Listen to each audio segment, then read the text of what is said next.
CPI നേതാവ് പന്നിൻ രവീന്ദ്രൻ പ്രസംഗത്തിനിടയിൽ കുഴഞ്ഞു വീണു. അട്ടപ്പാടിയിൽ LDF പുതൂർ പഞ്ചായത്ത് റാലി ഉദ്ഘാടനം ചെയ്യുമ്പോഴാണ് കുഴഞ്ഞു വീണത്. പുതൂർ ഫാമിലി ഹെൽത്ത് സെന്ററിൽ അദ്ദേഹത്തെ പ്രവേശിപ്പിച്ചിരിക്കുകയാണ്. ഇക്ബാൽ അറക്കൽ വിവരങ്ങളുമായി. ഇക്ബാൽ, കനത്ത ചൂടിനിടയിൽ നടന്ന പരിപാടി ആയതുകൊണ്ടാണോ അദ്ദേഹം കുഴഞ്ഞു വീണത്? എന്താണ് അറിയാനാകുന്നത്?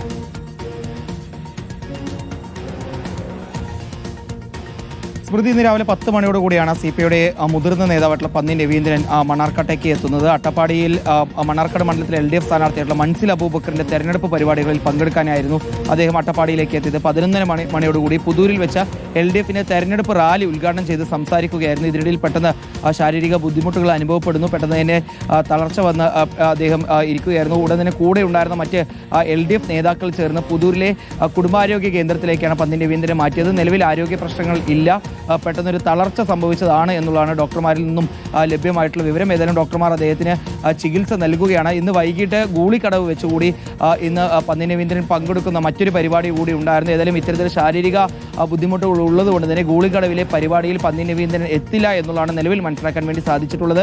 CPIയുടെ സംസ്ഥാന കമ്മിറ്റി അംഗമായിട്ടുള്ള പൊറ്റശ്ശേരി മണികണ്ഠനും അതുപോലെ തന്നെ പാലക്കാട് ജില്ലാ പഞ്ചായത്ത് അംഗമായിട്ടുള്ള VM ലത്തീഫും LDF സ്ഥാനാർത്ഥികളുടെ മൻസിൽ അബൂബക്കറും എല്ലാം അദ്ദേഹത്തിനൊപ്പം ഉണ്ടായിരുന്നു. ഏതായാലും ഉടൻ തന്നെ അദ്ദേഹത്തെ ആശുപത്രിയിൽ നിന്ന് മാറ്റും എന്നുള്ളതാണ് മനസ്സിലാക്കാൻ വേണ്ടി സാധിച്ചിട്ടുള്ളത്. ശരി, ഇക്ബാൽ അറക്കലാണ് വിവരങ്ങൾ നൽകിയത്.